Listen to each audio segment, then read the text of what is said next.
I was asked, how can I donate? So far, the best way to donate is Cash App. And then we have PayPal. Also, you can use Zelle. Zelle is just immediate. And Zelle is confidential information. I do not know your bank account number. That's not what it's worth. It's just your bank account connect to mine. They send the money. That's it. You don't see my account. I don't see yours. It's secure. It's a good thing. Sister Noble uses it all the time. Cash App and PayPal is also very good applications to you can donate also, and I appreciate it. My family appreciates you. Matter of fact, I told my family that my other family, social media family, is donating to my fund. They was like, wow. They was just shocked and surprised and amazing. Yeah, but I'm just cool like that, you know. We family here because you know and I know that, and prior to my sickness, I have no problems donating to people, and they don't even have to ask. I hear about certain situations. I donate and help people all the time, and it's just a wonderful thing that when it's my turn, there are those who will reach out and help me. It's a wonderful feeling. Also, I want to thank you in behalf of Sister Noble. She I don't know what she's doing right now, but if she catch this broadcast, she might pop in on us because I put the link to the live in the chat room on Facebook and right here on YouTube. But in behalf of her, I want to thank you for the purchase of her book. It's also available on Kindle for $3.99, $3, $4. Download it to your phone. Check her book out, God is on Trial. And also subscribe to Sister Noble's channel. It's Sister Noble right here on YouTube. And support our beautiful and intelligent sisters here on this platform. And again, I thank you and she thanks you. Brother Talib thanks you, everyone on this platform, those who are in support of this platform. Soul Brother 85, thank you. Twin Pyramid, thanks you. And all those who come on a regular basis and support this platform, we thank you so much for your donations and your general support of this platform, this channel. With that said, let me send a shout out to let me recognize my Facebook audience. I might not have nobody right now because this is spontaneous, but I want to send a shout out to my Facebook audience. I never want my Facebook friends to feel, and they are becoming very, very little on Facebook. I went from 1,508 Facebook friends. Now I'm down to what, like 1,328. I lost a whole lot of folks. Good riddance to bad rubbish. I'll be glad when it's down to 0, because all of you fake anyway, Facebook. Woo! But anyway, let's see if I can get through this without feeling a little hurt. And our subject is Black First. Not only Black First, but anything related to this Black identity label in reference to those who were once known as the Negro born in America.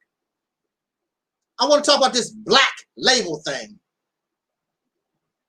Black First, racism reincarnated. Now, like many of you, when I was a young person, I was indoctrinated with, I'm a black man. Say it loud, I'm black and I'm proud. So many of us, we began to view ourselves after Negro and color. Remember, we was colored people and we was Negroes. We went from colored folks, Negro, and now in black, and now we're African American. It's just what is it? Every 20 years, every generation, the names start changing or whatever. I don't know what it is. And on the side, we Kemetic and we Moors and all this other stuff. That's some side stuff. But the main meal is we was colored people, we was Negro, and we was black, and now we're African American. So I was black and I'm proud. I was raised or influenced by the teachings of Elijah Muhammad. Elijah Muhammad taught black.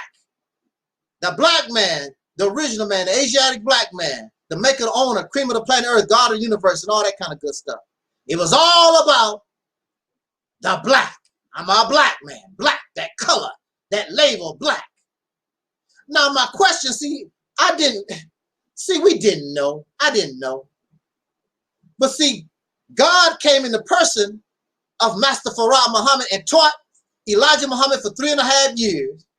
And he taught that the original man is the black man. But see, your problem is, according to written history, there is no black man in recorded history. We put these labels on people after the fact. But when you look at recorded history, correct me if I'm wrong, when I read recorded history, I don't see these people referring to themselves as Asiatic or black people or none of that stuff. You don't see no reference to melanated, dark-skinned people on this planet. You don't see references to somebody who gave a damn about skin color and black until the appearance of the European, and he created this race classification. And he put the people on the planet into these racial categories. That's when he became white, Caucasian, and black, and Negroid, and Asian, and Mongoloid, and all these other stuff. Other people did not do that. There is no, to my knowledge, and like I said, correct me if I'm wrong, I have not seen no evidence where no other people on the planet put other folks into these classifications of yellow man, red man, black man. The Chinese didn't do it. Japanese don't do it. The Africans wouldn't do it. This did not appear until the Europeans, these scientists in the late 1800s, I believe, early 1700s, late 1800s, I forgot exactly how it goes. But they are the ones that created this classification of putting people into these racial categories. Now, our brother Taalik was a very intelligent person, and he's very student. So I just want to ask him before I continue, because I could be wrong. Brother Taalik, I mean, am I on the right track here, or am I in error, or what's going on here? According to my understanding, as far as history goes, all of these indigenous people throughout the planet Earth never considered themselves as these different races, nationalities, like you say, European colonialism and so-called white supremacy came along. Right. You know, they acknowledge themselves by tribe and nation. They did not mention. Exactly. They did not mention anything about skin color. I'm a black man, I'm a red man, and all this other stuff. Because when you look at the Native American people, you do have some people that's copper colored, but also when you look at the evidence that the early European explorers, they describe some of these native people as black, not red, black. And the paintings of the early, from what I've seen, the early European explorers, these native people, they was not red at all. They was for real black as any African that you can see. Brother, like you said at first, no one considered themselves as a Caucasian or black or Asian, right, or Hispanic or so-called Native American until the Caucasian came along and started implementing these racial classifications. Exactly. This is what internally has humanity into so much, being caught up into so much divisiveness now because of that. Yes. Alone. Just that alone. Yes. It's what started all this humane divisiveness that's going on throughout this planet Earth today because of that. So going back to the teachings of Elijah Muhammad, I was influenced by that. Wouldn't God, so how, okay, so if these racial categories did not appear until the Caucasian person created this racial classification, then why would God, you think God would know this, why would God teach Elijah Muhammad about the black man as the original man when a black man, this idea of a black man did not even exist until the European created it? And this was way long before a tribe of Shabazz and the 666 trillion years ago, blah, blah, blah. Look, my question is, if everybody on the planet was black at one time, why would you care? The only reason why you would care about being black is because there's somebody out there different from you. But if everybody's like you, why would you care about, I'm a black man? So what? We all black. So what's the big deal, bro? The only reason why you would have racial characterization like that is because you're dealing with different people. So this is a yellow person, this is yellow, because everybody is different. But during the time of the tribe of Shabazz, everybody's supposed to be black. So why would you care about I'm a black man, you're a black, everybody black. So what, dude? I mean, I don't like using that word, dude. That's so corny to me. Yeah. You know, 1950s, them Caucasians trying to be cool stuff. The reason why I said dude, I let it slip because I keep messing with these nutcases and they keep saying dude. Like, y'all been watching too much white folks TV. Because when I was growing up, nobody in the hood was calling people dude, unless they was probably getting ready to kill you or something like that. They was using it as an expression of hatred. So this label black, with no doubt, comes from the white man. But black first, and these African type folks and blackity black folks, they proud to be black. I'm black first, 1, 2, 3. I'm an African, I'm black and I'm proud. See, look. So you're gonna take pride in being black, but black did not come from black. Your people, your ancestors, they did not call themselves black. They went by tribe, they went by nation. They did not, matter of fact, Elijah Muhammad even said the tribe of Shabazz, because people was living in tribes and nations. Oh, brother, could I just iterate? Could I just iterate something while you're there? Okay, now what we're saying is basically, even now, because of what's going on with all this racial classification and stuff, and then with the influence of white supremacy, which also influences pro-black consciousness as well, because that's where pro-black consciousness comes from. Mm-hmm. Just to let you know.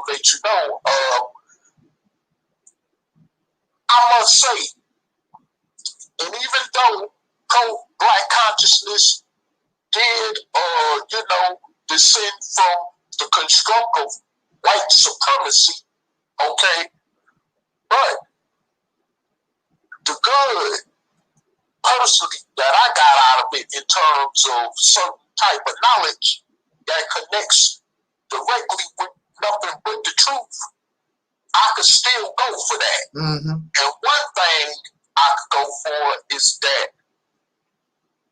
the European destroyed this whole entire planet Earth unlike any other group of people in the history of humanity.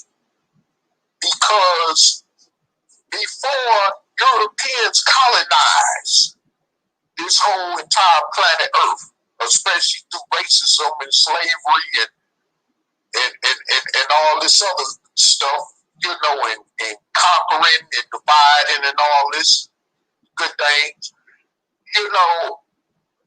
this planet Earth was more natural. Mm-hmm. It wasn't, the soil wasn't diluted. The air wasn't diluted. Your atmosphere up in the air wasn't destroyed and diluted, which is what we call global warming and all this other good stuff today. Wasn't none of that. The waters in the ocean or lakes or rivers wasn't contaminated. You know what I'm saying? Matter of fact, back then, humans could go get fresh water out the river. You know, like it wasn't nothing. You know, we didn't need to go through all this processing stuff, you know, like with irrigation just to get some type of kind of decent drinking water into our system, you know? But because of the Europeans' influence on this planet Earth and their actions that came with it is why this planet Earth is deteriorating right now, as we see. And I do have to contribute some of this to the Caucasian solely, you know, because it started with them in that manner, you know, and also with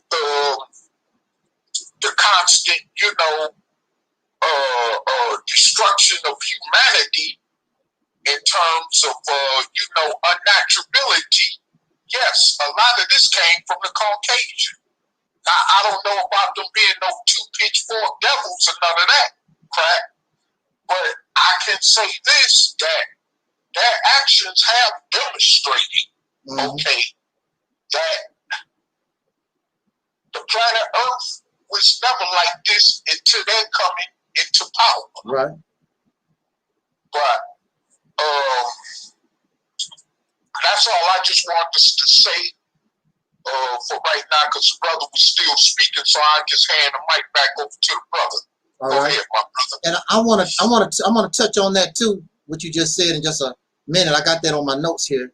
I did want to touch on that, but everything that you said is right and exact. And I know there are many of those out here in YouTube land, they will concur with you. And actually, we have no choice, because that's just a natural fact that because of the actions of the Europeans, and it's simply because of the technology that they have, and of course of their greed and for material wealth, has caused this planet to be in the chaos and in the destructive mode that we find ourselves in right now. Does this mean that black people are holy and righteous? I want to talk about that in just a second here. Let me get through the notes real quick. We want to talk about these labels because here, we know for a fact that black did not come from black. We know this for a fact. Black is a label that was given to us by the people that conquered us, that control us, dominate us, even created us. Africa was not called Africa. The Caucasian people renamed that continent, and the conquered people accepted that name because they conquered people. And now they call themselves Africans. They did not call themselves Africans. This is factual. We know this. This is what happens to conquered people. For a very simple example, when you go to the pet store and you get you a dog for a pet, you give that dog your name. That dog has no name. There's no dogs or cats or birds that go by a name. They just a bird or a cat or whatever. That's how we identify. But when you conquer them and make them your pet, you bring them in your house, now you call them Rover or Spot or whatever, because you're the conqueror. And this is your slave. And you give that slave your name, just like what the Peckerwood did to us, our ancestors during slavery. They named us, our ancestors, what they wanted. You're not Kuta Kinte anymore. And the reason why you do that, so you can show possession. Just like many people put their name on their computers, they scratch their names in their computers, in their television, and when that TV or something gets stolen, makes it easy for the police to find you because you scratch your name and telephone number or whatever. And when you own a pet, you get that little chip, and you chip your dog with all the personal information for you. Bring my slave back home. And that's what happened to us. So they gave us this label black and African. and you black first and you black and you proud. In other words, you telling me that you are black first and you proud to be a damn slave. Because that's what you have done. Oh no, brother, you misunderstand. I don't misunderstand a damn thing. When you become a Muslim under the teachings of Elijah Muhammad, one of the first things they want us to do is to come out of the white man's name and you get an attribute or a name of God. You come out of your slave name and you get an X for the unknown. And then eventually you're supposed to get your name from the messenger. God's supposed to give you your real name. But it's important to take yourself out of your slave name because you're not a slave no more. So whenever I hear black first and these African folks, and I'm proud to be black, unapologetic, only thing they telling me is you're still a damn slave. Oh no, brother, see, you still don't understand. Because see, yeah, the white man, yeah, he probably, well, ain't no probably, he created these racial categories, he created black. But see, we took black and we gonna make it our own. No, you don't make it your own.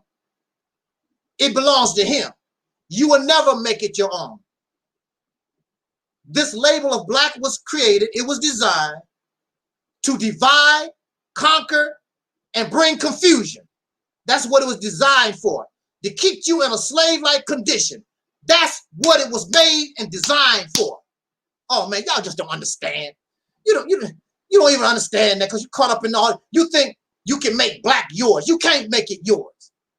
It's too powerful, and you don't even really understand what black is. You really don't understand what racism is. You really don't understand this stuff for real. You really don't understand. You're gonna make black the way you want black to be. So what did I just say? Black was created to cause confusion and division. So let's look at black. Wherever you find black, anybody, black first, Pan-Africans, black, all this blackity stuff, wherever you find people who embrace and build their so-called liberation on black, what do you find? You will find division. You will find confusion. That's what you find. Wherever you find this black, that's what you're going to find. You have not yet taken black and made it your own because you can't do it. First of all, you don't understand racism. You think you do, but you really don't understand racism. Let me show y'all how bad racism is. Racism, pink racism is so bad, it can take other forms. And you don't even realize it. It can take other forms and become something new and evolve. Because basically black first and all this blackity black stuff, they nothing but racist. It's the same stuff.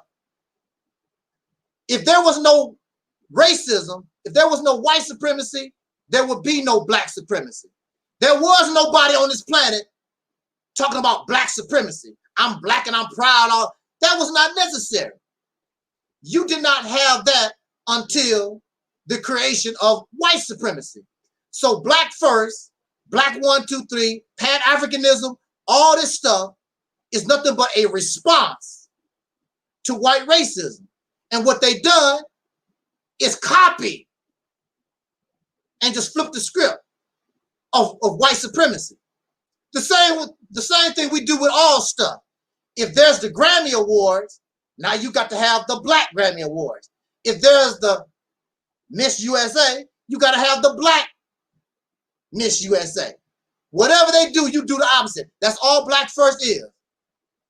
If you take the black out of Pan-Africanism and all this blackity black stuff, black first, 1, 2, pro-black, if you take the black out of it and replace it with white, you have white supremacy because it's the same thing.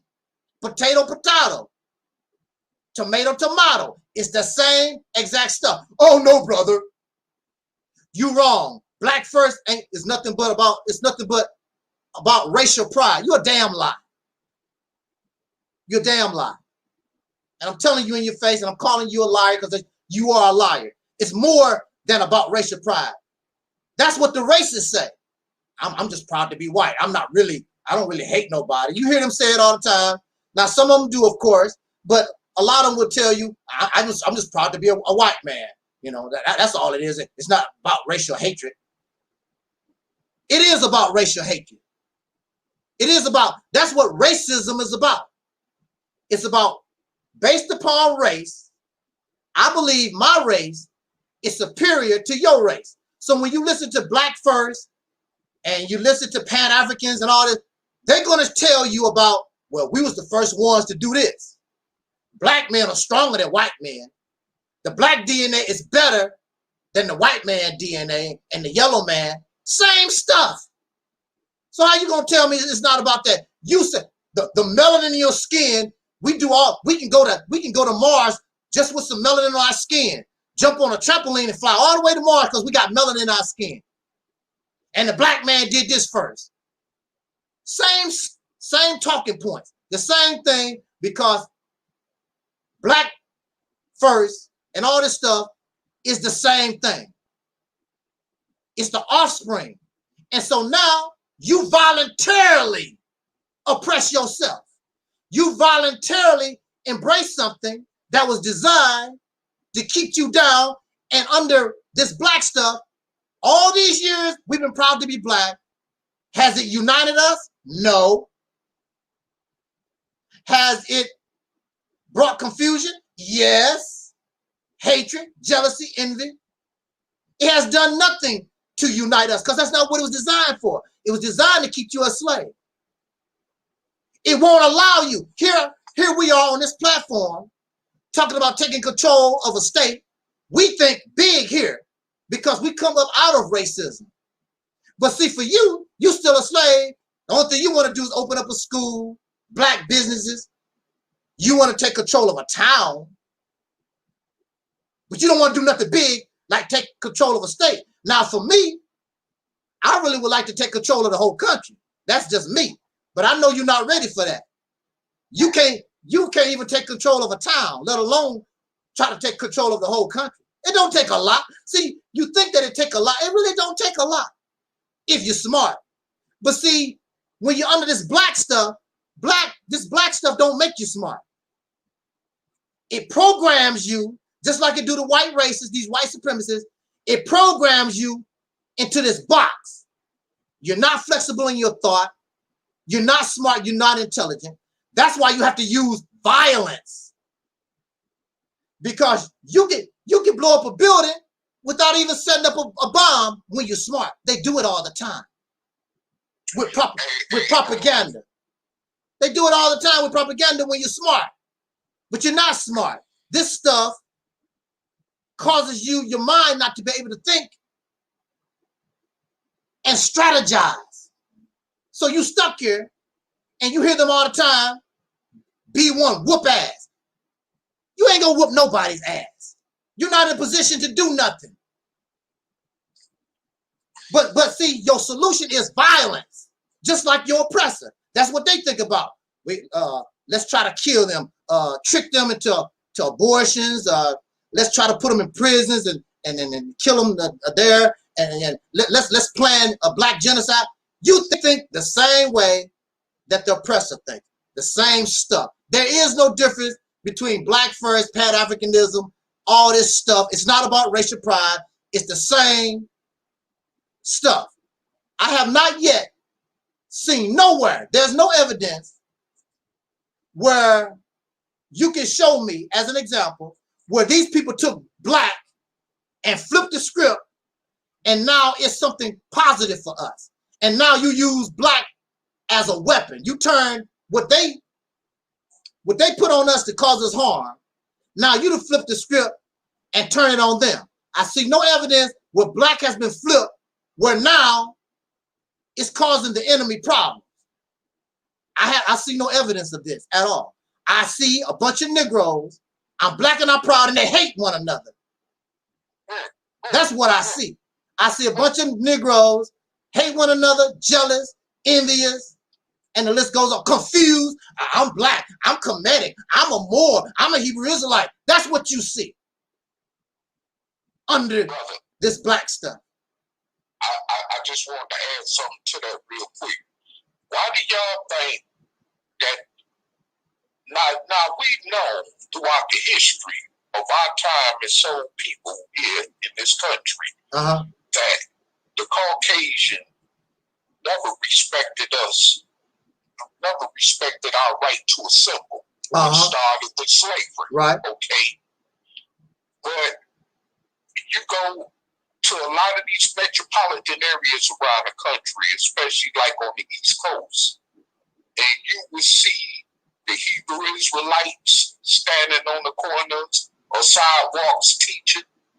You will see the Nation of Islam, you know what I'm saying, like they used to regularly in the 80s and 90s, standing out on the corners with their bottle cards or Muhammad Speaks papers or whatever. Or the Nubians standing out there teaching that buffoonery that they taught. You know what I'm saying? Now, I mean, it's like the reason they were allowed to do that in the first place was because those teachings, the white power structure know that those teachings were designed from white supremacy influence construct. That's right. To keep us divided. That's right. Because we never learned anything of our own that will carry us to true liberation. Anything that we indoctrinated ourselves with on the basis of calling ourselves being liberated came from white supremacy. Like the 5% say, all you got to do is do the math. Do the math. You know what I'm saying? It all comes from white supremacy. That's why we're divided. You know what I'm saying? And even, and I don't know, those of you, I don't know if you ever been incarcerated or not, but in prison, that's why they let them groups, even in the prisons, exist, like the Moorish Science Temple of America, the Nation of Islam. And you know what? They supposed to be praying to the same God called Allah. They supposed to be about the unity and liberation of soul people. But yet, every time you look up, they stabbing each other on the prison yard. Wow. Teach. You know what I'm saying? Yes, sir. They killing each other. They walking around the yard holding hands with homosexuals, killing each other over homosexuals and all that kind of stuff. Stuff that their religion is supposed to condemn. You see what I'm saying? Yes. And all this other stuff, you know. But, you know, and these teachings are designed to keep us divided. This is why they don't mind us setting up Nation of Islam temples and mosques in the hood, as you call it. This is why they don't mind us setting up more science temples in the hood, like they allow us to set up churches on every corner you can find in the black community. You see what I'm saying? It's all the same. It's a facade. Yes, sir. To keep us divided. Go ahead, brother. Oh, man, you're on point. You're on point. And I want somebody, I would like for somebody to come and offer a counterpoint if they can control their emotion and speak like they got or have some damn sense. But of course, as you know, most people that come around here, they don't have no sense. It don't take long. They start crying and whining. You're a coon and you're a Sambo. They start falling apart. So that chances are that's never going to happen. Plus, if you try to come here and you want to present this argument like what we're talking about is incorrect, is wrong, you're really wasting your time. It's a losing argument because what we're talking about is 1,000% on point. It's true. So you're going to lose that. You're going to lose that because history is on our side. And the way we live our life right now is on our side. Who are you united with? Nobody. We all divided up. And how long has black been around? We black and we proud and all this kind of stuff. For years and years and years. They was talking that black and proud stuff when I was a little boy. and I'm 50-something years old, and we still not united or nothing. Right, and let me reiterate another thing too. Yeah. You know, I was looking on this channel that I always go to called the Black Experience Japan, right? Talking about Black expatriates that's over in Japan and other parts of Asia, right? And I seen this one video on there where this soul sister, she's from America, this soul sister who was based in the military over there and that lives over there. And she was talking about military life and civilian life as Black people being over there, right? And she said that she thought that the Black expats, now I do support Black expatriatism. I do support that, but however, there are kinks in that also when it comes to us as soul people. I ain't talking about African immigrants or West Indian immigrants. I'm talking about us, right? Who refer to ourselves as Black Americans. Yes. From the United States, okay? I'm gonna get that clear and straight. Okay, now, what the sister was saying, which basically is that when she comes across other so-called Black Americans, like in Japan, and she, you know, like she said, she thought whenever she sees another Black that it's gonna be nothing but love and unity. And she says when she went to try to greet one, they just gave another Black woman, she just gave her a crazy look. No other response to that but a crazy look.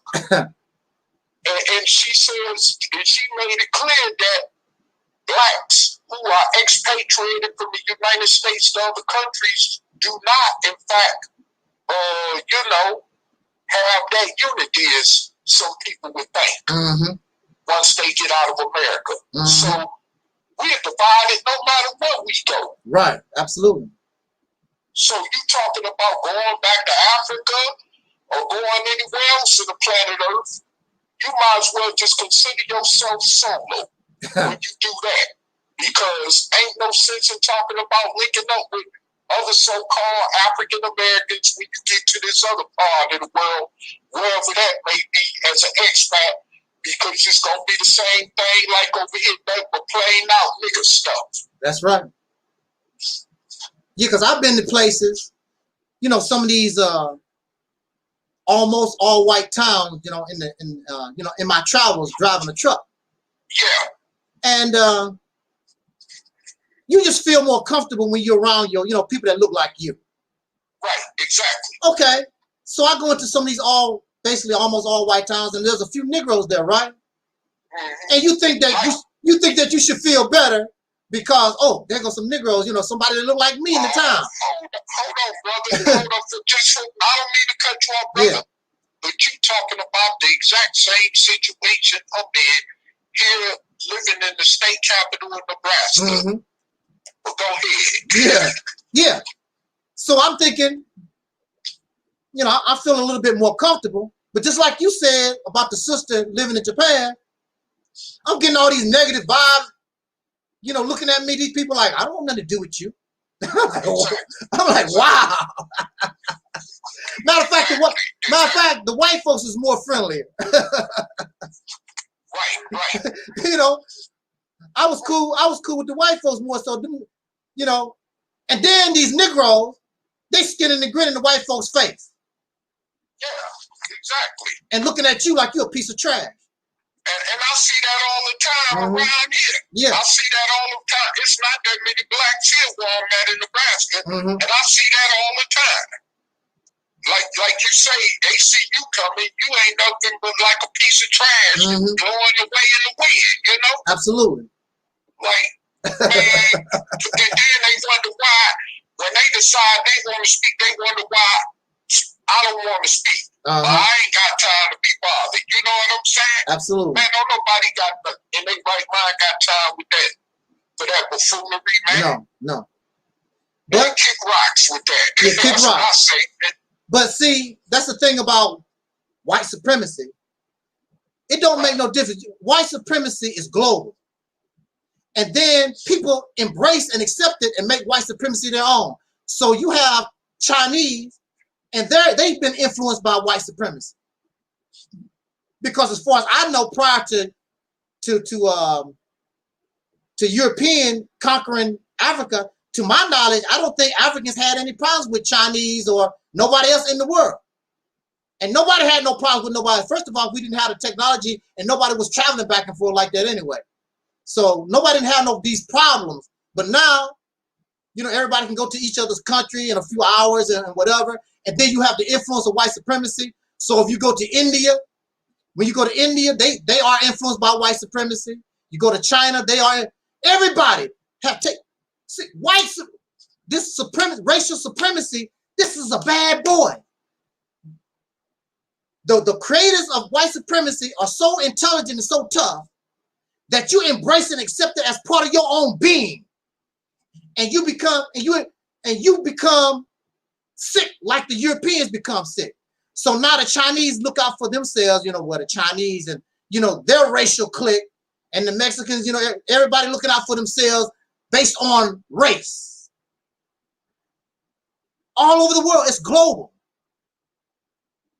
Now, some of them, they flip the script and they believe they supreme over the white man. It don't make no difference because you can wipe all the Caucasians off the earth, but this racial supremacy stuff is embedded in all four corners of the globe.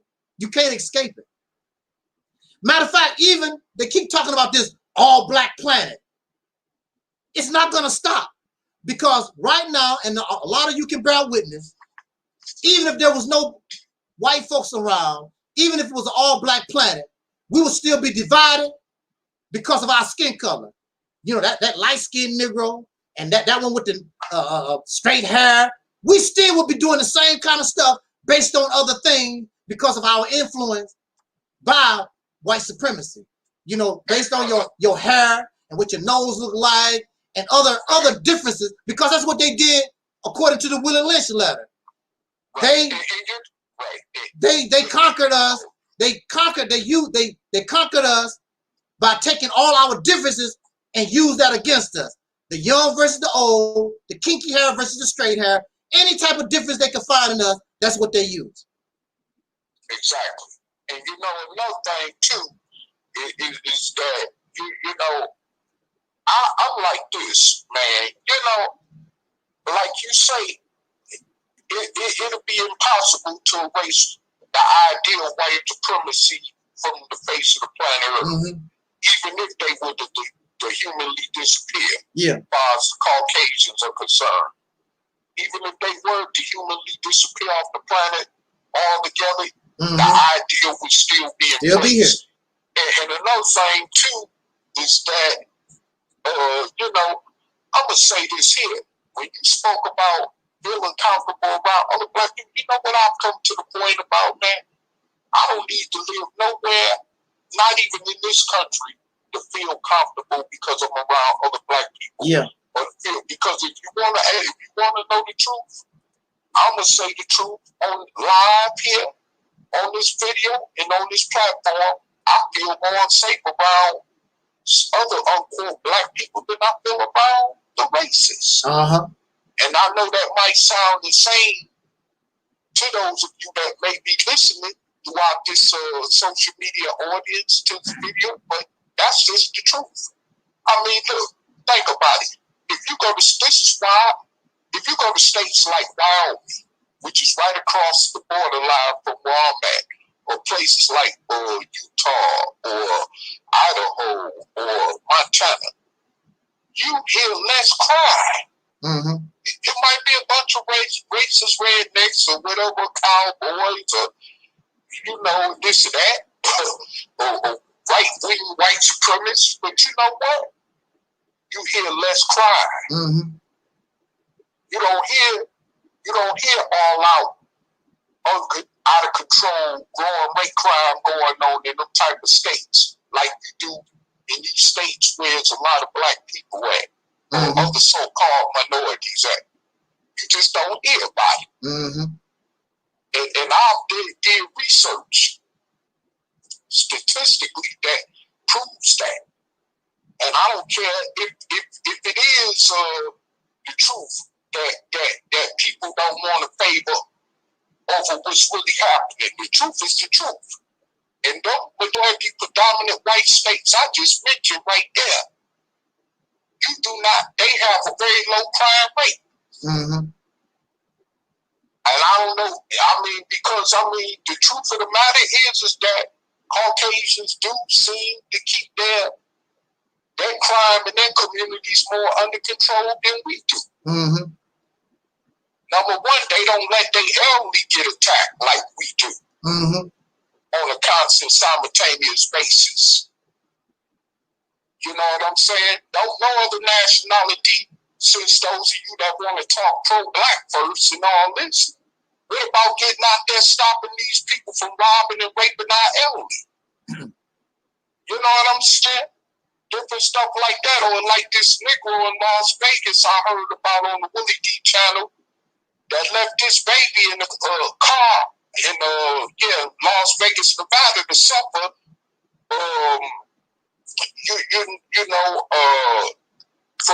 from the heat, when she had suffocated. Mm-hmm. And he had got the police, and the police had to take 15 minutes allegedly to talking to him into breaking the window to try to save her. And then when they broke the window, she was dead.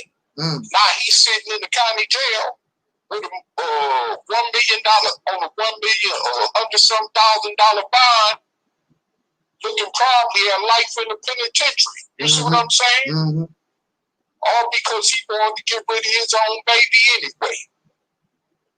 And this is what I'm talking about. You talk this pro-black stuff, you don't even care about your own child that you know birth in the world. Mm. So how in the hell can you care about black people? You don't even care about your own children that you birth in the world, your own blood. Right. You know what I'm saying? And I know it's a lot of fathers and mothers that's like that, personally and generally. You know what I'm saying? So, like I said, it's, this is the reason why I say the reality of the whole situation is that the way we're killing each other and the stuff that we're doing to each other is all from the constructive white supremacy because we learned the behaviors from them. Right. That's right. And we ain't trying to change. Right. Not trying to change. I don't care how much religion we claim to have, which ain't done a damn thing, even to change us from that type of way of thinking. You know what I'm saying? I don't care how much spirituality we claim we have, or you know what I'm saying? All this other buffoonery that these secular pro-black conscious teachings, indoctrinate our people with, or have our people indoctrinated with, as us being able to levitate out our body and all this other crazy crap.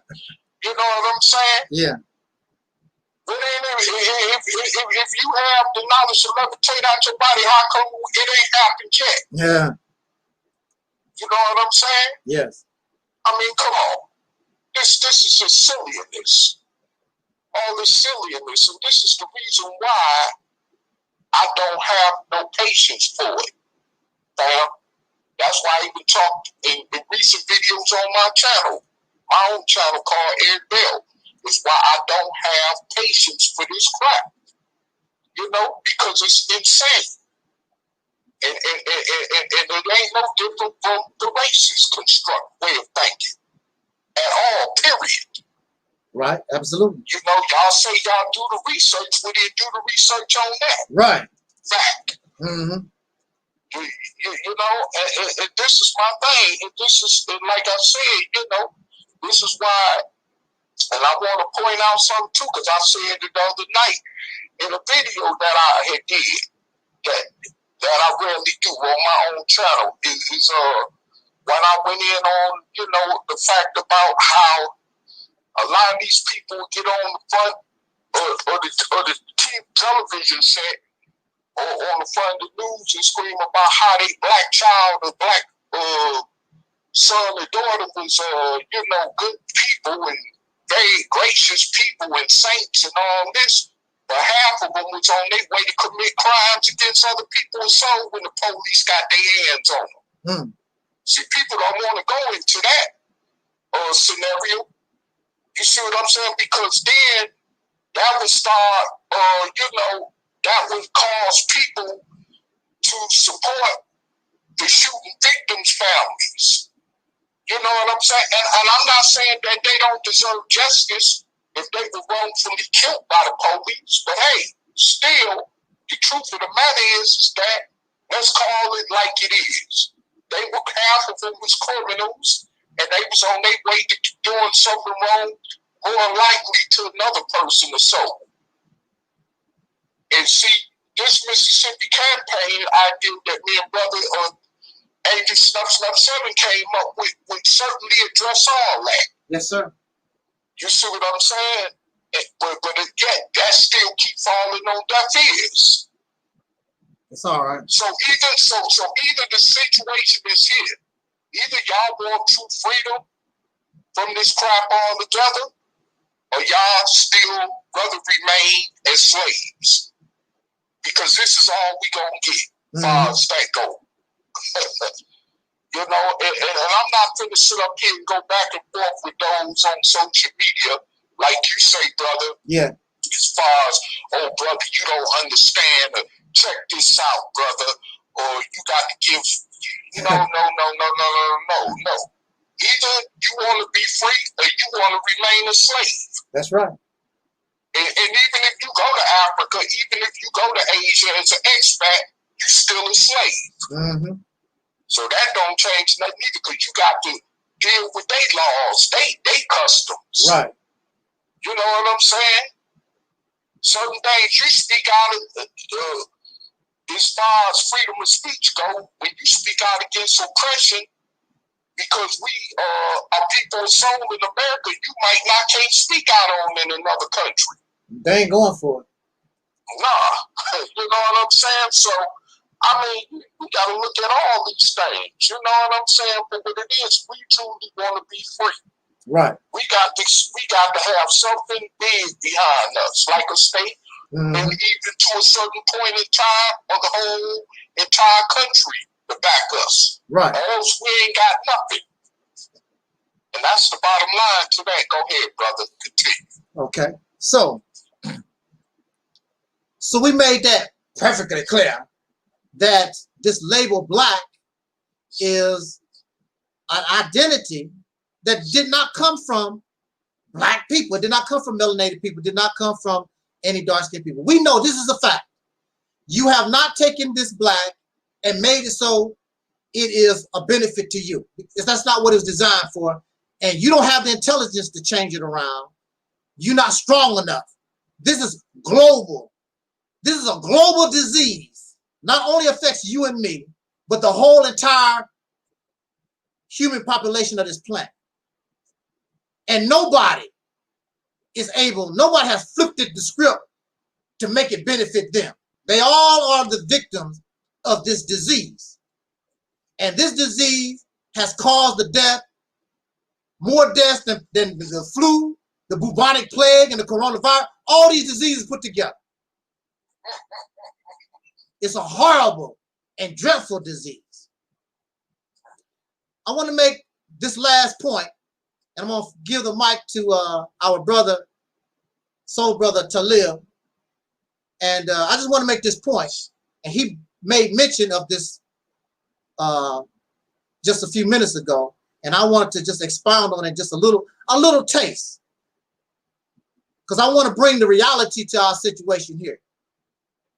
As part of the myth of these black, pro-black, African, pan-African, unapologetically black first, 1, 2, 3, 4, 5, 6, 7, 8, all this stuff. Now they teach us as though black people, we was holy and righteous. I'm going to use for an example the teachings of Elijah Muhammad, because a lot of these people, they might not be Muslims, but they they believe the story, they can believe the story or the myth of 666 trillion years ago. Now, as far as I know, the scientists, most scientists agree that the earth is only about 5 billion years old. 6 billion at the best, billion. But Elijah Muhammad said that the earth and all this universe been around for 666 trillion years. Okay, all right, whatever. To my knowledge, there's no geologist, there's no scientist, there's nobody that can find a rock 666 trillion years old. Unless their carbon dating method is not capable of going, doing that. I don't know. But let's just go. I'm just going to give you an example based on the teachings of Elijah Muhammad, because I was influenced by Nation of Islam teachings. Now, we are taught that the black man, your nature is holy and righteous, and that we live in some type of utopia prior to the Europeans, prior to anybody else on this planet, when it was all a black planet. The black folks, we live beautiful. Everybody got along. There was no confusion, division. Everybody holy and righteous. They were saying assalamu alaikum to each other every day. It was just a peaceful, peaceful world. That's what they teach us. That's what they want us to believe. And of course, the bad, bad white man is the problem. Just like Brother Taalik said earlier, in our modern day and time, and it's true that the Caucasian race, their activities has caused a lot of murder, rape, environmental destruction, and the list goes on and on. That's true. However, does that make the black people holy and righteous? Let me use the teachers for an example. And then I'm going to bring you up to modern day, which is true. Now, according to the teachings of Elijah Muhammad, now these are holy and righteous people, right? But according to the teachings of Elijah Muhammad, one of the scientists got pissed off because I believe he wanted everybody to speak the same language or something to that effect. And they wasn't going for it. Everybody was comfortable in their different languages and in their different tribes. And this scientist got pissed off because they would not they did not have no interest in speaking the same language. So this cat decided, well, if I can't get it my way, I'm going to blow up the earth. Like that little Martian. Do you remember that little Martian on Bugs Bunny, Marvin the Martian? That was his thing. He always wanted to blow up the earth. And so that's what this little scientist decided to do. He was a member of the tribe of Shabazz. He was a member of the original people on the planet, the holy righteous. Now, why would the holy and righteous person want to blow up the earth? And so according to the teachings of Elijah Muhammad, I don't know how he did it because the earth is a very, very big place. But he strategically put bombs all over the earth because his thing was to blow up the planet. And so according to the teachings, when he set all this off, he didn't blow up the earth. He blew a piece of the earth off, and that became the moon. And the water that's supposed to be on the moon stayed with the earth, and it went out into space. That's the reason why we have more water on the earth. That's the teachings. I'm not saying that's what happened. I'm just saying this is what we are taught. So the moon is out there, and the reason why the earth has more water than land is because this scientist, holy, you're right. Soul Brother 85 said Looney Tunes purposely made Marvin the Martian black for a reason. Yeah, Marvin the Martian is black. He's a black man, black Martian. He's not red or yellow. He's black. And Marvin the Martian wanted to blow up the earth, just like this scientist want to blow up the earth.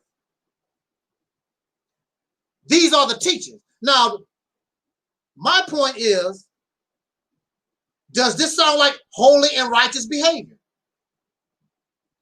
Now, to my knowledge, correct me if I'm wrong, I have yet, now, unless it's a war, I've heard them say, well, we have enough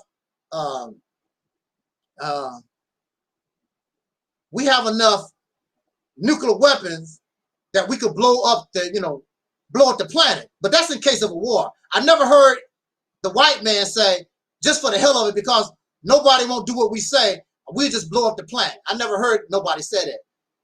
And not only did this black scientist say he gonna do it, he actually carried it out. So that's why we have the moon, according to the teachings of Elijah Muhammad. Does that sound like a holy and righteous person to you? Now, second example from the teachings of Elijah Muhammad. After the creation of the white man on the island of Pelon or Patmos, they was allowed to come from the island, and they went to live with the holy and righteous people. And it was determined without a trial, it was determined without a hearing, that these white people or pink people that came among these holy and righteous people. Now you see what they are capable of doing, blowing up the earth. These white people came among these black folks, and they blamed their unrighteous behavior on the white man. And so what they did, they round all the white people up, all these Caucasian people up, all they could find. This is according to the teachings of Elijah Muhammad. They round all of them up, they stripped them naked, and they marched them across the desert, of course, to the reservation called Europe. That's what they done. Now, they did not have a trial. There's no evidence that they was the troublemakers. Clearly, these people are not holy and righteous, but they was blamed for these people ill behaviors. They round all these people up, stripped them naked, marched them across the desert, giving them very little water, giving them very little food, and many of them died in the desert. And then they put them in Europe and left them to do for themselves, and they evolved into a savage lifestyle. Now, do that sound like holy and righteous behavior to you? Why was it necessary to strip these people naked and across the desert? How come they couldn't have proper food and water if you just wanted to ostracize them or whatever? Why you got to strip them naked and treat them inhuman? And then you wonder, according to the teachings of Elijah Muhammad, then you wonder why, when they was able to come out the caves of Europe and get strength, why they start kicking you in your damn ass. Go ahead, brother, cut them niggas money off.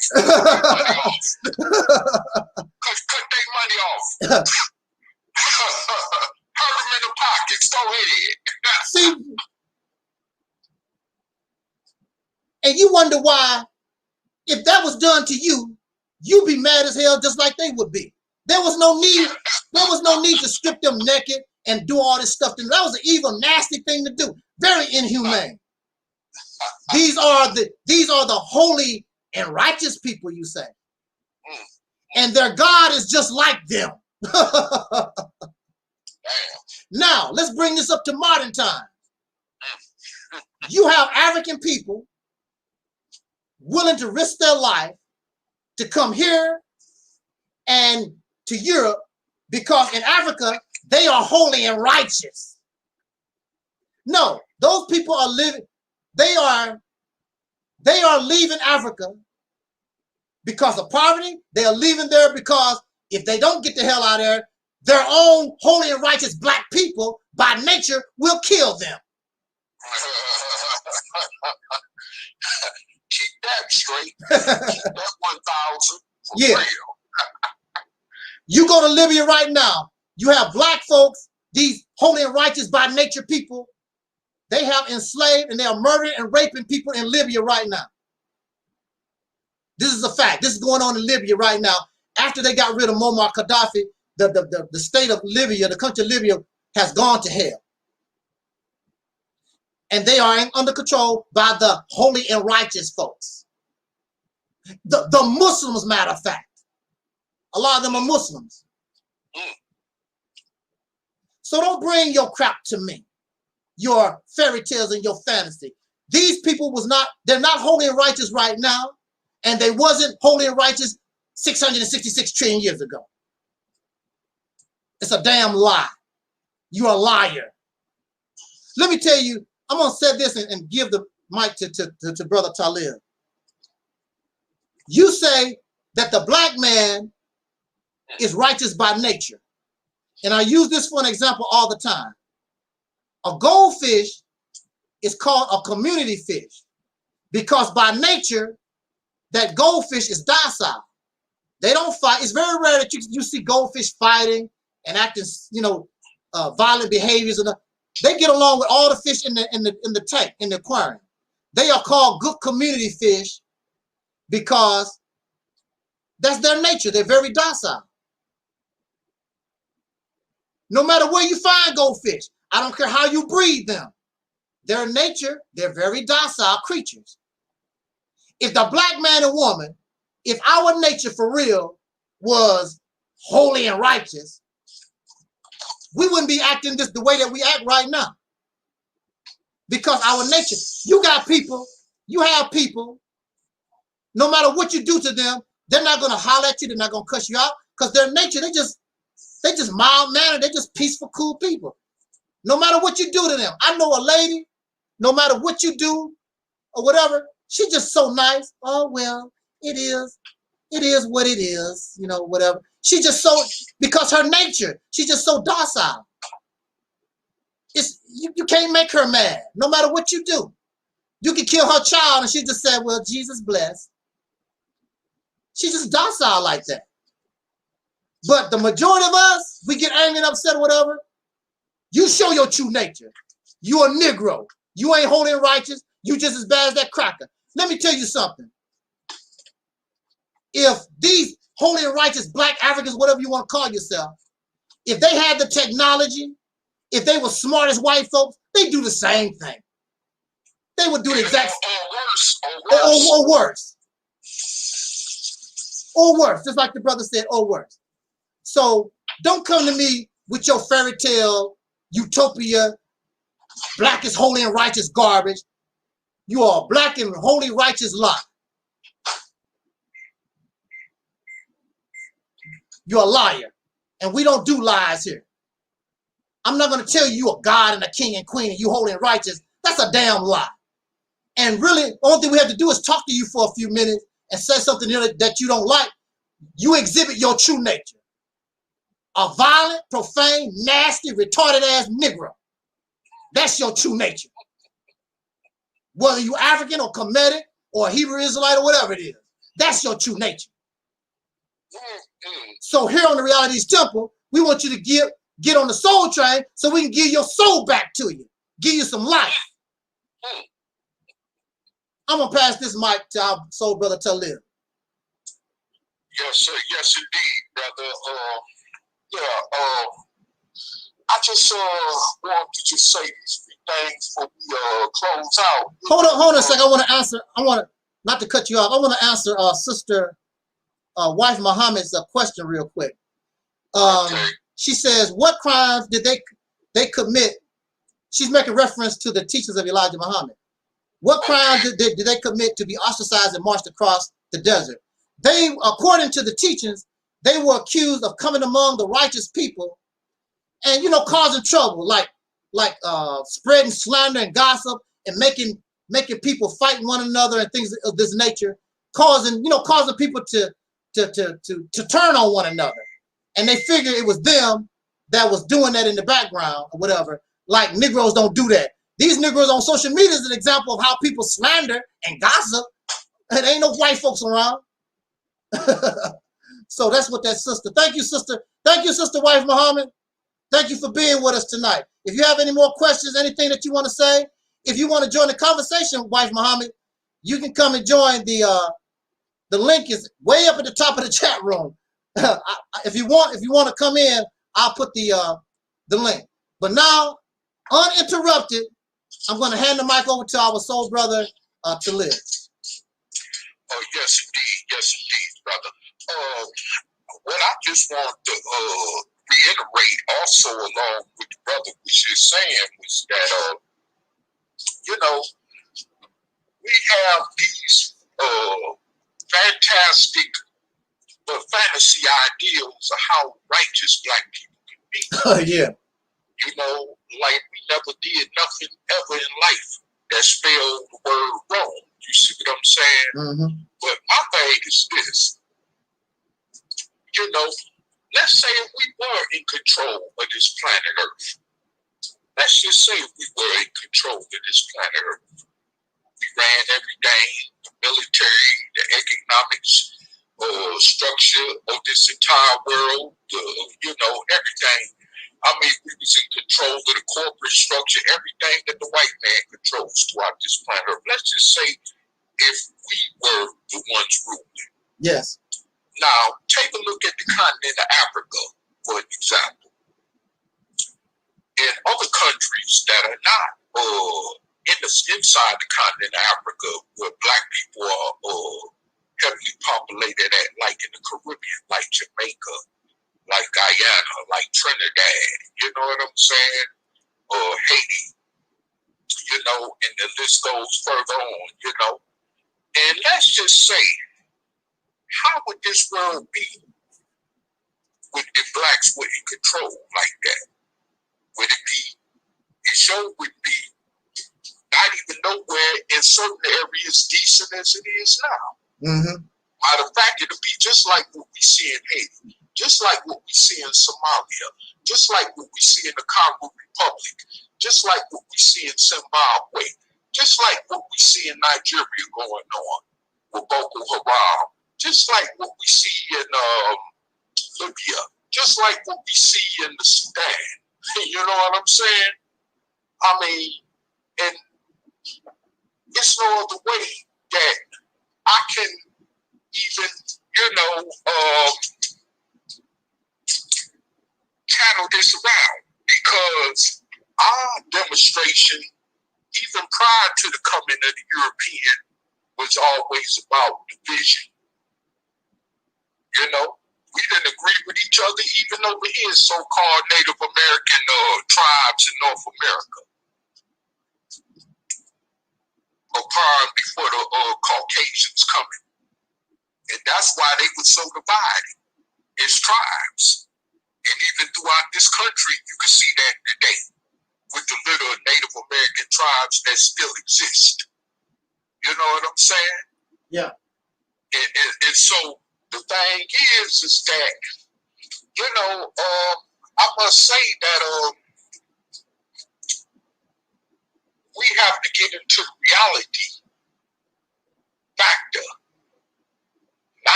not the fictional factor, not the you know, plagiarization factor from these biblical quotes and this and that, or from these Quranic quotes, you know, or this other plagiarism teachings, or like that movie they call The Black Panther.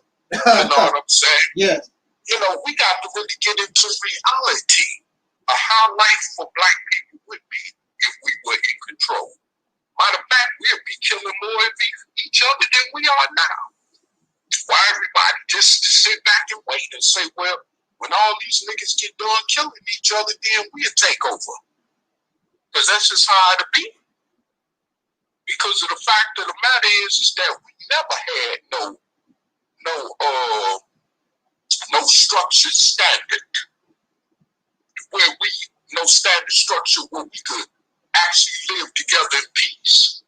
You know, I heard about civilizations called the Atlantis, the city of Atlantis and all that, where it was a bunch of black righteous Muslims that lived in total peace. But I come to find out that that story was plagiarized from some other crack. And that civilization didn't even exist. You know what I'm saying? You know, and then I come to find out these other civilizations that existed, like Timbuktu, ancient Egypt. How did they come in power? It was through manipulation, conquering, killing. Okay, under the iron fist of religion. As a matter of fact, because a lot of them people in the civilization called Timbuktu was up under the influence of Arab Islam, which enslaved our people, which was the first to put black people in slavery before Christianity came into the picture, okay? So, I mean, we got to look at all this for what it is and stop playing, you know, and take reality for what it is.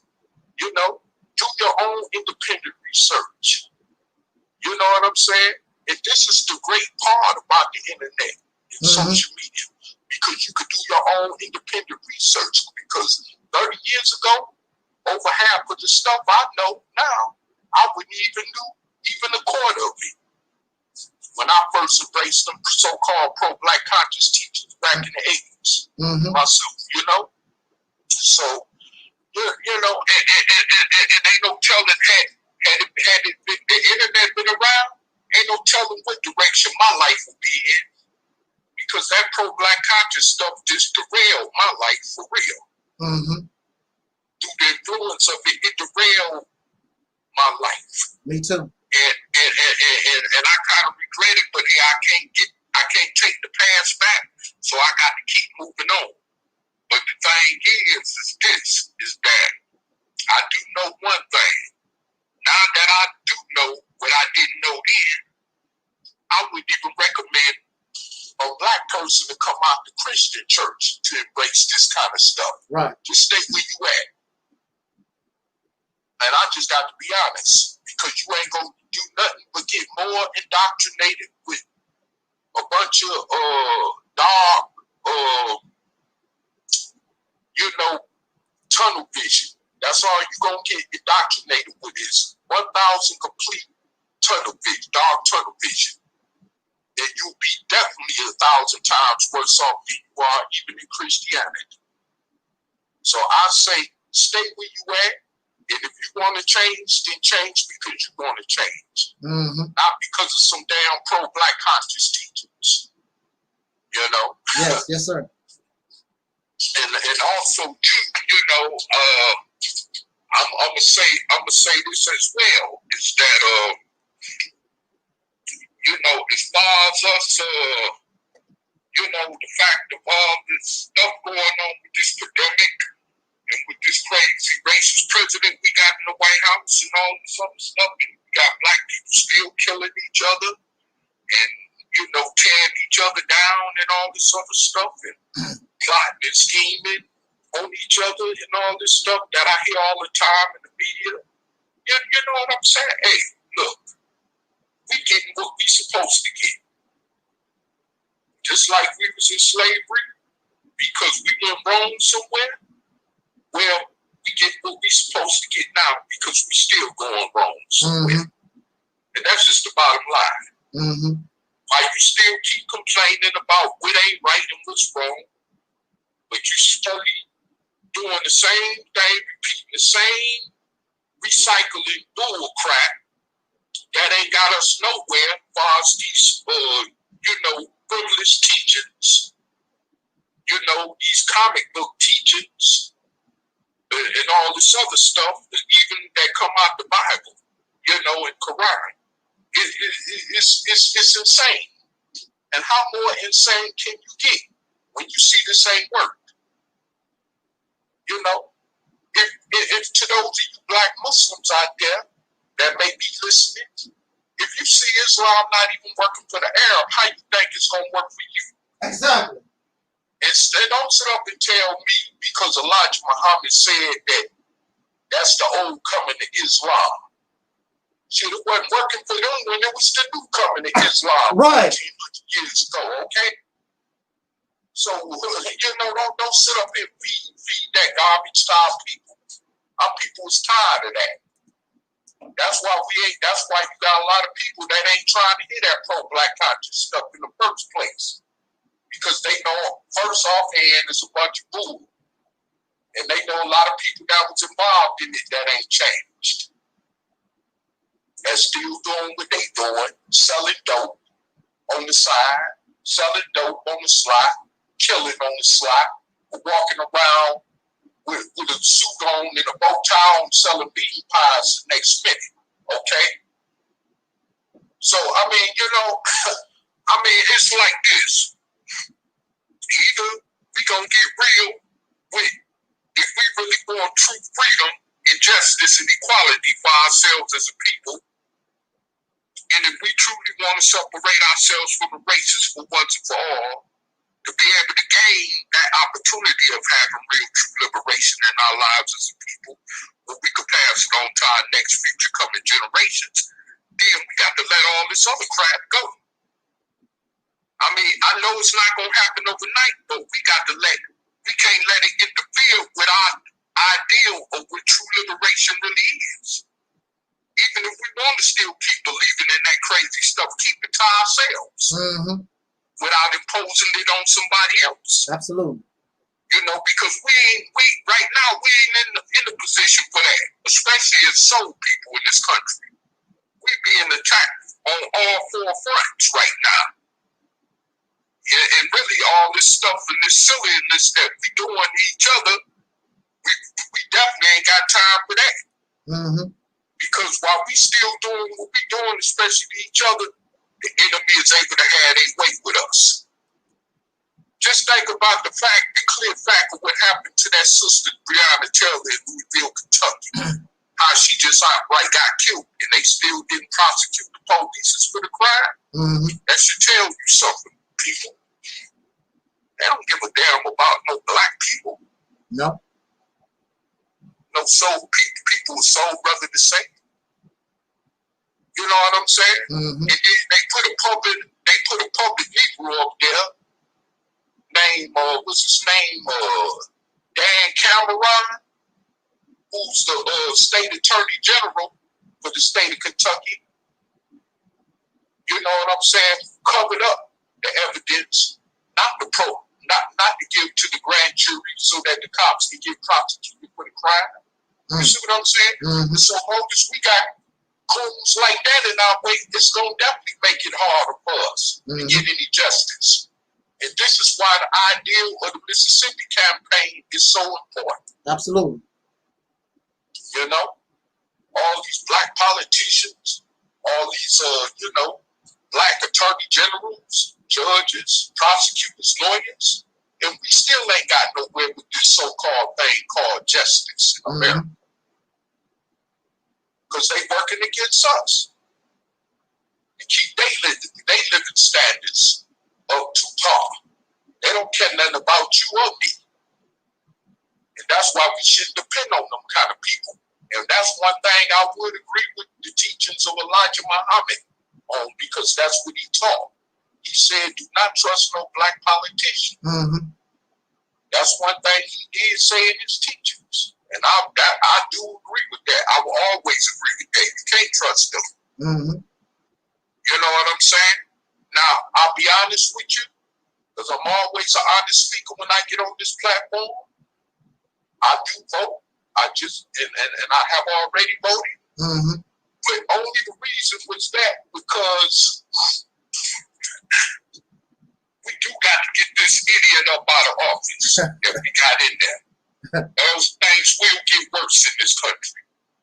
But we may not even have a chance to organize, to bring this Mississippi campaign together like we want to. Because as long as he in there, you think black people we going through hell now, so people in this country, let him get another 4 years in there. You already see how plain and clear out how he's demonstrated that he's a racist and ain't got no qualms with letting that be known. Mm-hmm. And then you got even stupid, idiotic soul people that's willing to still support him and vote for him.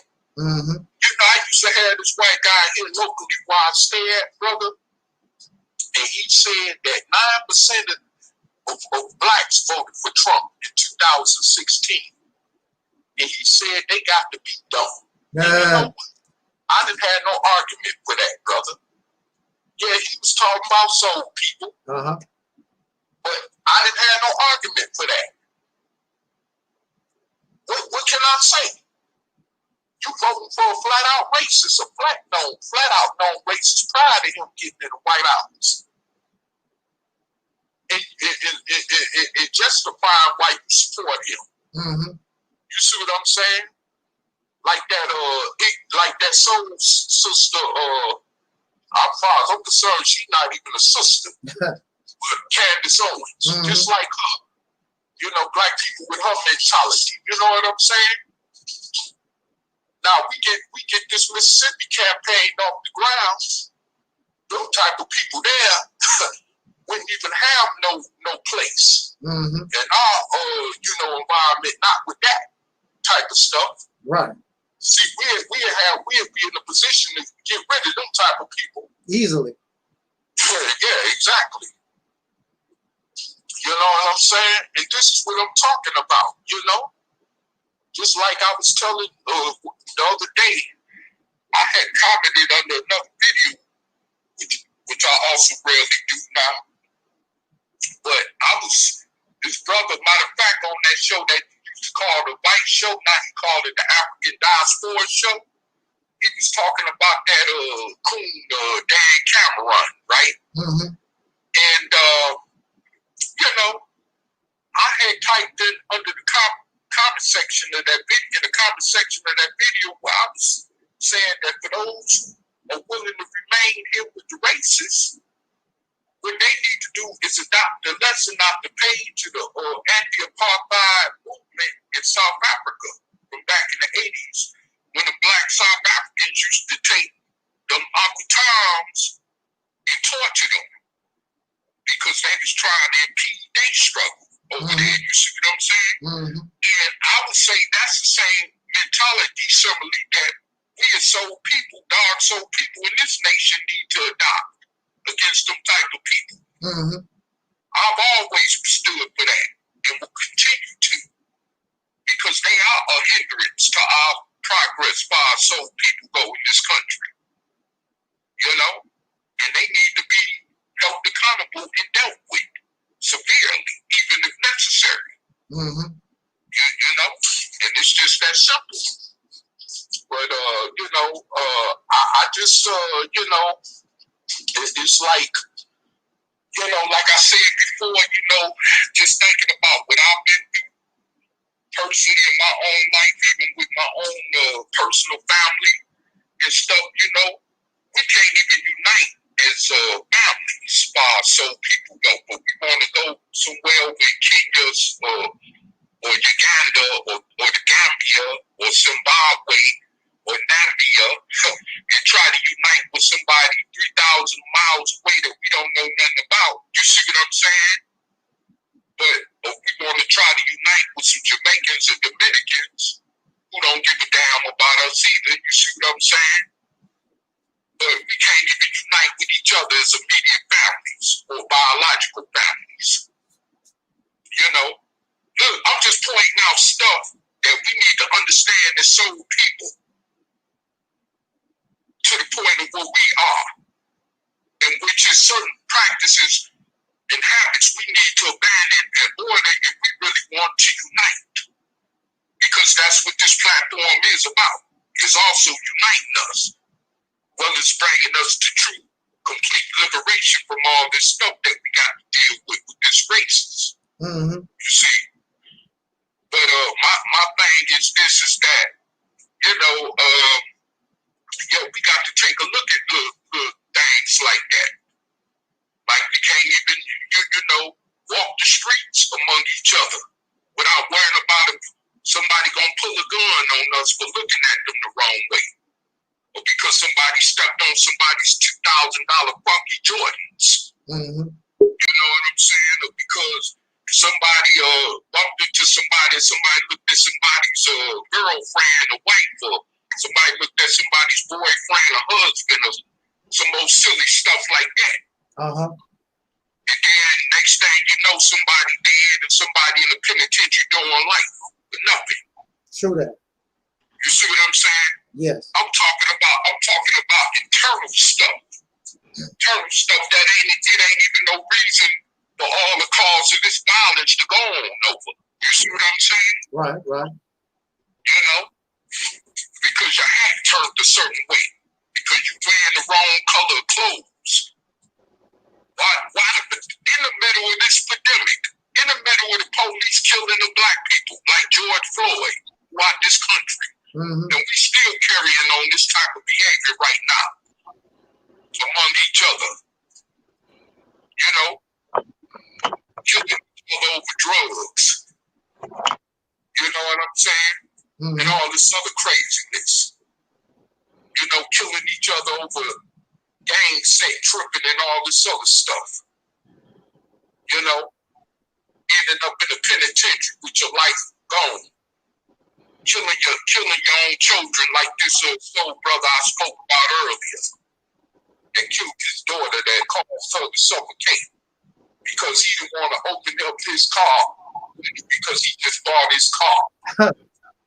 Dumbass, Negro. He's like in the penitentiary. In which he need to be. Some of us, you know, I understand the you know, ramifications will come along with being incarcerated. Okay, I've been there, and I understand that. But some of us, and it don't matter even what race, so-called race or nationality you're part of. Some of us belong in places like that because we're no good for ourselves or for each other. And as someone say, that's just a fact. You know, so, I mean, it's like, you know, you can take it which way you want to take it. Or say that I'm wishing something bad on somebody. I'm not wishing nothing bad on nobody. Like I told you, I've been incarcerated. I know how they go. I know the inequalities, the racism that goes with it too. Okay? All that. But the fact is that, you know, we got to understand and realize in certain cases, right is right and wrong is wrong. True that.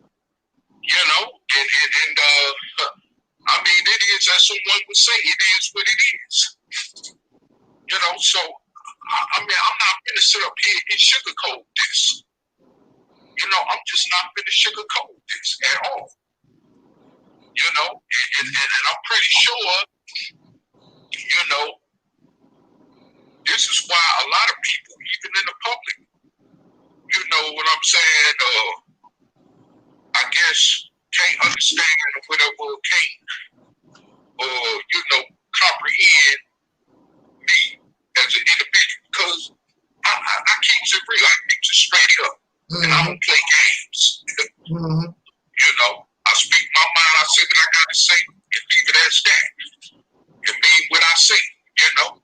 And if they can't handle it, then that's just their problem. It's not mine. You know.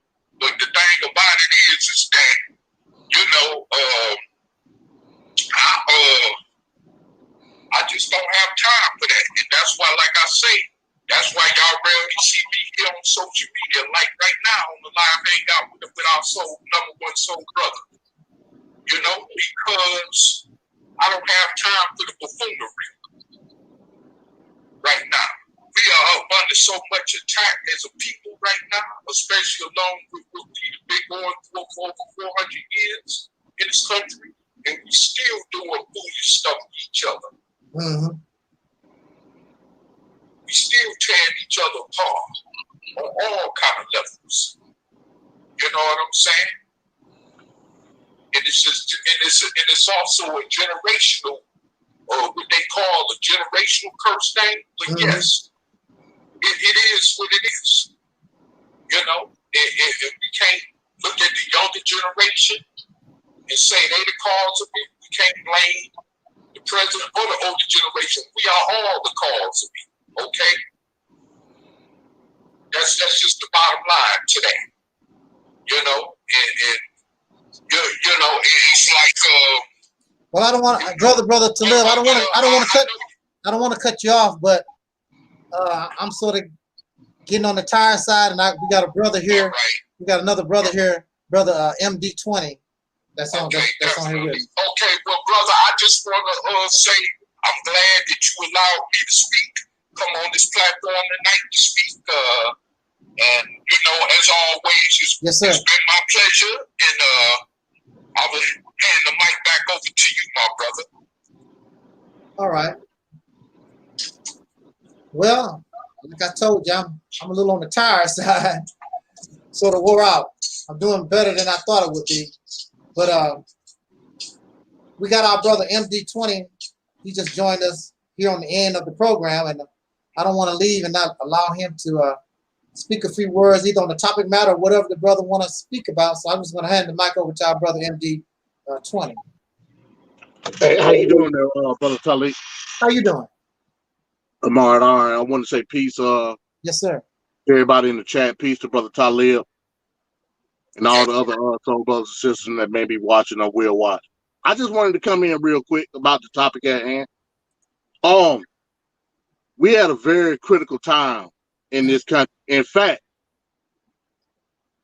it may be too late in terms of the civil unrest that we are going to see in this country when it comes to the pink supremacist people that have that ideal situation. Now, I want to say this: having president, I heard Brother Taalik talk about Trump. Them electing Trump into office was a direct appropriation to Obama. We all know that. It's a fact.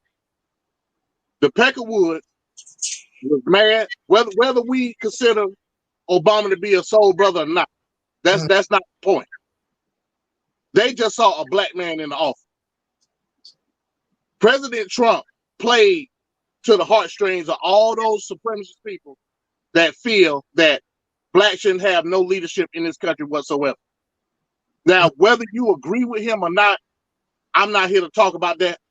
What I am here to talk about is that come the November election, I don't know what's going to happen. Hopefully, it's not going to be something where it's going to affect the lives of soul brothers and sisters in the country.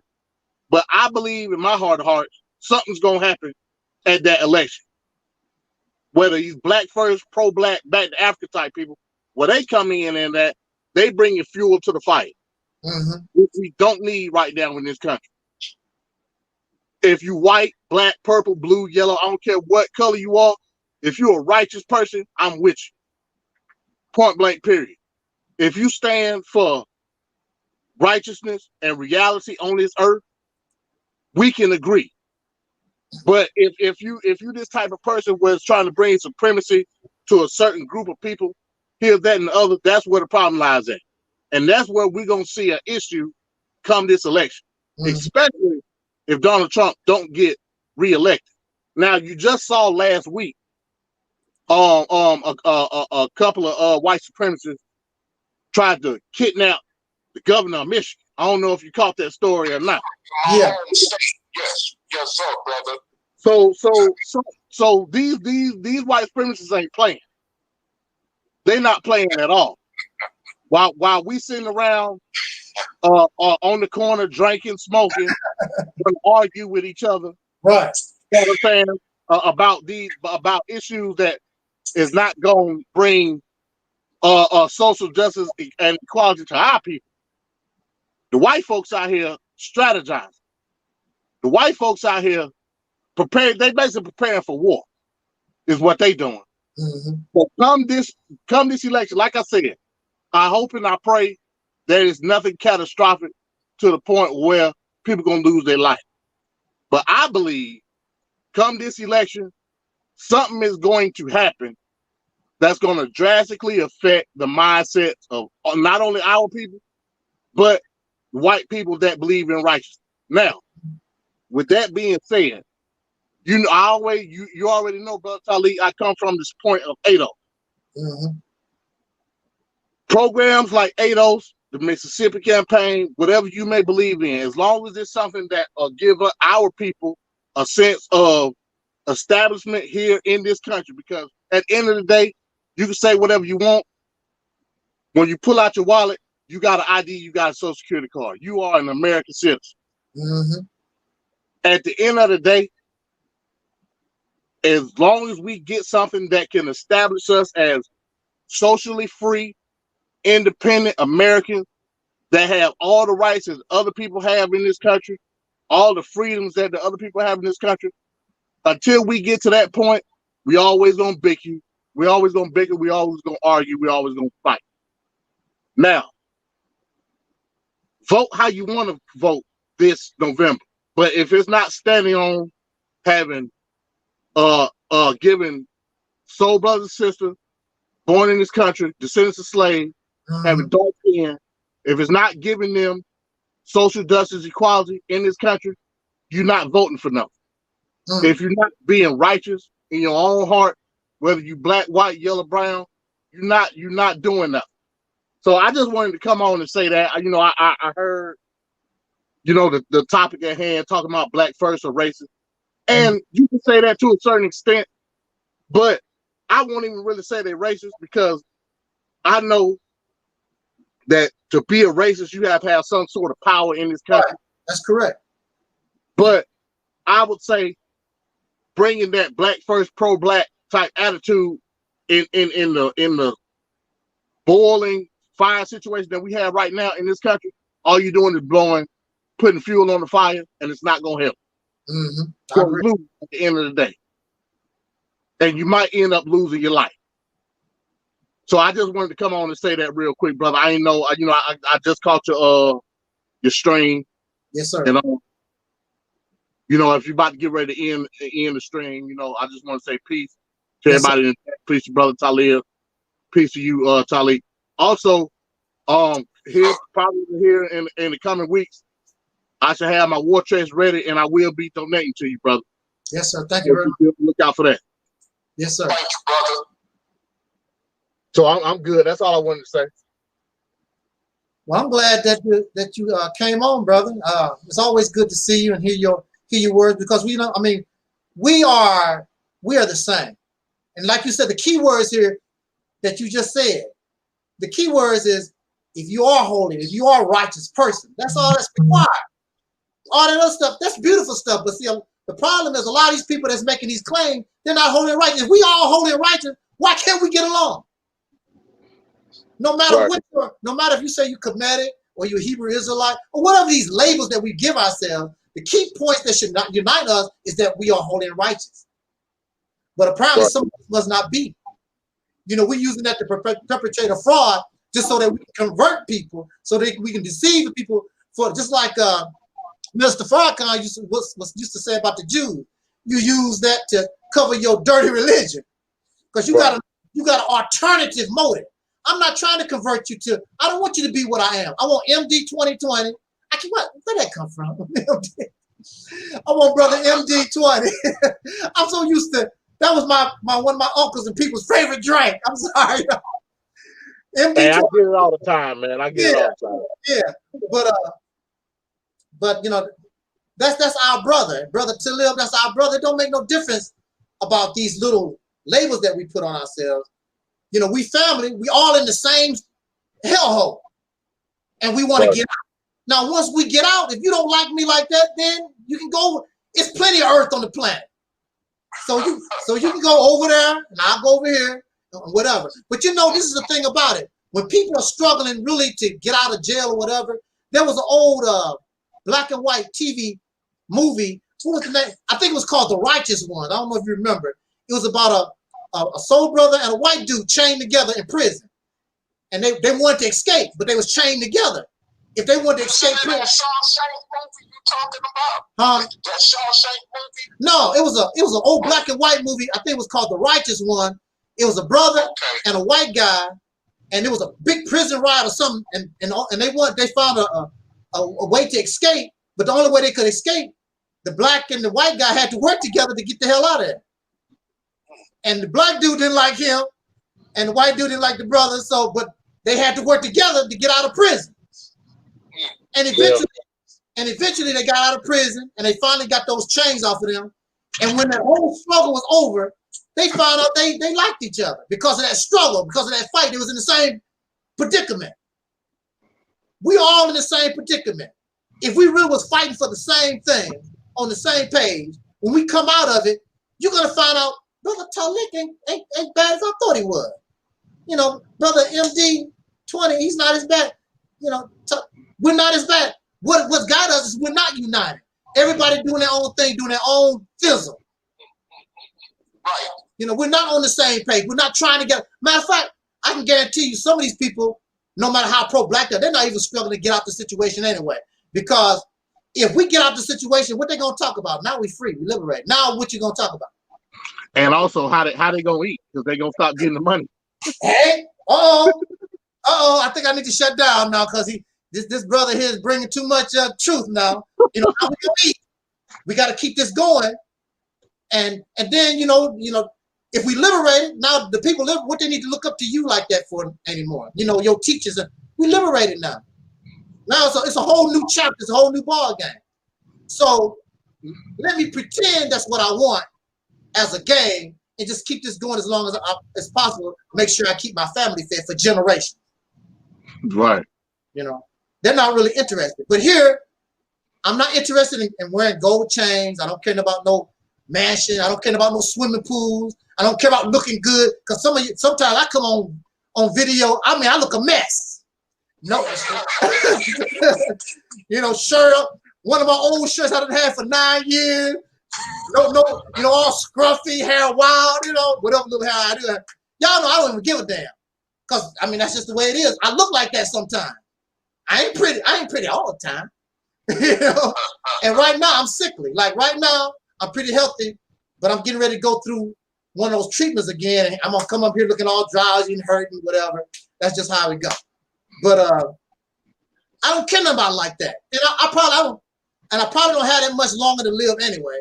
So why not I use my time, the little time that I have left, to help us get the hell out of prison, out of this damn jail once and for all. Once and for all. I'm not talking about shoulda, coulda, woulda. No, we need to get out of jail now. That's what we need. I'm tired of, well, it's gonna take this much time. And then when they tell us these things, everything that we do needs to have a timeline. They don't give you no timeline. Yeah, we need. Got time to wait. Yeah, we don't have time to wait. We got to get this done. If you can't do it, let some brothers and sisters that say they can do it. Let them give them a shot. Give them a chance. Get out the way. They won't get out the way. And so all this blackity-black stuff, a lot of these people, they're in the way. They need to get the hell out the way. Because a lot of them, their heart is not with the liberation anyway. Not for real. It's like brother said, it's about the money. So. Oh, and Brother Taalik was talking about the coons and whatever. I really don't like calling out people coons or whatever, but there are a certain segment, they're in the way. That's just the bottom line, they're in the way. And unfortunately for us, if you get to the point, we're going to move them out the way. But I tell you this too, a lot of them will change their mind when they see us moving and grooving and doing the right, making the right move. A lot of, because they don't have no choice. They're like, damn, they doing it. Because we will be showing them that the stuff that they're talking about is garbage. We moving, we grooving, we are progressing, we producing. What can you say, Candace? What can you say, Jesse Lee Peterson? Ain't nothing that they can say when we are producing. The reason why Candace Owens and a lot of these other knuckleheads say what they say, because we're not producing, we're not moving, we're not grooving. We're not like Elijah Muhammad told the FBI. We're not fast moving, quick thinking right down to the modern time. That's what we need. And that's what we try to inspire here. That's what we want to do here. Those who want to get angry and upset. I'm not going to argue about your religion or that you blackity black. That's not what the purpose of here. I just want to see us liberated and free. I don't care about that other stuff. But see, a lot of this other stuff is the reason why we're not being liberated, because you want to argue and fang dangle over that crap. I don't have time for that. Debating, arguing. Y'all been debating, arguing, and listening to DVDs for the last 20 years on social media, on YouTube. It has produced nothing. Lectures, debates, all that kind of good stuff. Because you're doing all this stuff, but you don't have no plan. The Mississippi campaign is not complete. We really don't know how, but we have a foundation. And as time goes on, we just deal with what we got to deal with and keep the train on the tracks and keep moving. I know it can work. Because it would have worked if it wasn't for the Peckerwoods in the South messing with our people that caused them to run. They was doing it anyway. So I know it can be done because it was being done. That's why they was terrorized in the South. Because they was gaining political power. They was doing all those things just naturally because that's how you progress as a people. And they didn't have no choice. Just think. Yeah. Just think what would have happened if our ancestors never migrated to the north Right. for all these jobs, and you know the Industrial Revolution happened. Mm-hmm. So a lot of our ancestors back then, you know, they sought out all these jobs in Detroit and Chicago, all these manufacturing jobs. Just think what would have happened if all our ancestors would have held solid Mm-hmm. and stayed fast in that agricultural setting, Mm-hmm. and had the ability to produce our own goods. You know what I'm saying? All the way down to the clothes that you wear, the food that you eat. Mm-hmm. You know what I mean? And based off of that, we were able to set values for ourselves, which was the most important thing. Mm-hmm. Just think if the Peckerwood would have left us alone after the Civil War and let us do what we had to do as a people, despite not getting the 40 acres and a mule, because we didn't get that either. Right. But we were still doing our thing as sharecroppers. Mm-hmm. And just think it eventually, as a sharecropper, if the white man would have left us alone, we would have eventually got enough money to get our own land, where we were going to be able to produce our own goods on our own farm. Just think, 14 million black people. 14 million. Now, I'm equating that to the numbers that we got today, of course. Right. 14 million black people, all in the same area, thinking with one mind, one mindset, value of one. Just think that how much power we would have had. Absolutely. If the Peckerwood would have just said, okay, we lost. You know, y'all got to do. Hey, y'all go over here and do what the hell y'all want to do. You know what I mean? Eventually, the South would have been ours. The whole South. The whole South. You know what I mean? It would have been controlled, delegated, for us, by us, FUBU, all the way black people. That's right. They wouldn't have been able to do nothing about it. But because the Peckerwood has this control mentality, we got to have it all or nothing. Because they have this control mentality. When you think about racism isn't really about I don't like you because of the color of your skin. That's for the Peckerwood living out in the sticks somewhere that don't have a sense of what control really is. Racism is based on a tier system. Me as a white man, from generations on, I have been the man on top. Right. That's what my forefathers taught me, and that's what I'm gonna teach my children. The black man has always been the man on the bottom. So despite whether you like this person or what, that don't matter. What matters is keep your position on top so that this black man can't work his way up. Absolutely. That's the foundation of racism. When it comes to things like the Mississippi campaign and other programs, it's not about trying to overtop the white man. It's about just trying to get your own thing. Absolutely. Which being an American, that's what you're supposed to have anyway. Absolutely. So if this Peckerwood was real on standing on the Constitution of the United States of America, that's how it should be. But because, like I said, this world has always been based off of control, which bases off of racism, it's never gonna be that. And that goes back to righteousness. If these white people were righteous, like America would be the land of milk and honey that everybody think it is. You know what I mean? Right. But that's all I had to say on that. That's right. I concur with it. Everything that you just said, you definitely on point. I would like to add, not only did they terrorize us in the South, but they stole the little things that we weren't able to accumulate. They stole that too. They stole from the slaves right out of that Freedom's Bank, whatever what they call it, the Freedom Bank. Yeah, Freedman's Bank and Trust. Yeah. Bank. They stole our people's money. That's money they worked hard for and trusted them with their money, and they stole it. Yeah. Not only was they murdering us, They ripped our people off from the land, the little land that we was able to get. They tricked us and stole that. They did us really, really dirty. Mm-hmm. Really, really dirty. Our ancestors, and even through all that, our people still moving forward, creating little towns. Still, they were still even in politics. They was becoming senators and mayors in cities and towns. They were still doing all that. Matter of fact, they said that we had political offices.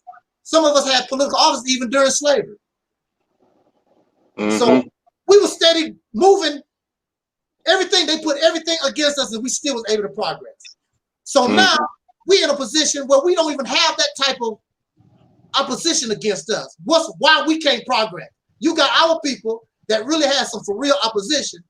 We don't have that kind of opposition. How come we can't do nothing? Why we can't progress? Something is wrong here. And the main thing I find that is wrong, that keep us divided, is all this little knick-knack, different little knick-knack stuff. I'm a Kemetic, I'm a Christian, I'm a Muslim, and whatever, blah, blah. These little knick-knack stuff is causing us to be stagnant. We can't move. We make a little headway, but it's not enough. In 2020, we need a big step because we far behind in this race. Like Dr. Clark Anderson was talking, I like how he described what racism is. It's a race or whatever. Y'all need to look up that video where Dr. Clark Anderson is describing what a race is. He did a good example, a wonderful job of explaining what a race is. And we are far behind in this race. Because you know what a race is. You know, like two cars and they racing each other trying to get to the finish line. Here we are in a race. It's a race. The Chinese man trying to take the lead. The Russians trying to take, everybody's in this race. Where we at? Way back there. And a little school not gonna get us up front. You know, a little black-owned business is not gonna, we need to come together and do something to give us that fuel, that injection to put us back in the race. So we can get into third, fourth position and eventually number one. So on that note, I wanna thank Brother MD20 for joining us. Everybody in the chat room is glad that you came on the program, Brother MD. Hey, yeah, I mean, like I said, I try to catch you when I can. You know, I be driving, man. So, you know, like every time I catch you, you already in a live stream or you putting out video, you know. Yeah. I mean, to tell you the truth, Brother Taalik, yes, when sir. I be out on this road, man, like some of your old school videos, what keep me alive during the day. You know what I mean? Yes, sir. Like I'm driving 6-7 hours, man, at one. Right. Hey, I throw on Reality Temple, man, hit the playlist and let it go, man. I know that's right. I'm gonna get some time. I'll try to find some old oldies but goodies. I just want to piss YouTube off because they took most of my stuff off. I put it right back on. Hey, you know, bro, because I like I said, man, I've been listening to you for so long. Yes, sir. I remember a lot of the old Shabazz production videos that you put up. I noticed that you put one up the other day. Yeah. I miss those videos, man. Like them Shabazz production videos, man. Them was my things. Like, but I can't find none of his stuff, none of his old stuff online either. He has two channels. One is called Omar Shabazz. I'm subscribed to that one. And he can't get back into that channel no more. So he don't post on that no more. See, that's the one where he used to put like the clips of the DVDs on there. Yeah, yeah. And his new channel is called the Shabazz Productions. I'm subscribed to that one too, but he really don't. Those channels, yeah. He really like he do like a lot of commentary on that. Yeah. Yeah. I love that brother's voice. I like his voiceovers. I think he does a very, very good job doing that. So again, thank you, Brother MD20. Thank you to the chat room, everybody. Sister Muhammad, shout out to our Sister Muhammad, Brother Twin, Legend. So of course, Soul Brother 85, always in the house. Usually the first one in the house. MD20, Brother Taalik. Again, I thank you for everybody who donated to my medical fund. I appreciate it. Thank you for donating to our Sister Noble, her new book, God is on Trial. She really appreciated it. And on that note, until next time, as our brother Don Cornelius used to always say in parting, I wish us love, peace, and so. Peace. Peace. Peace.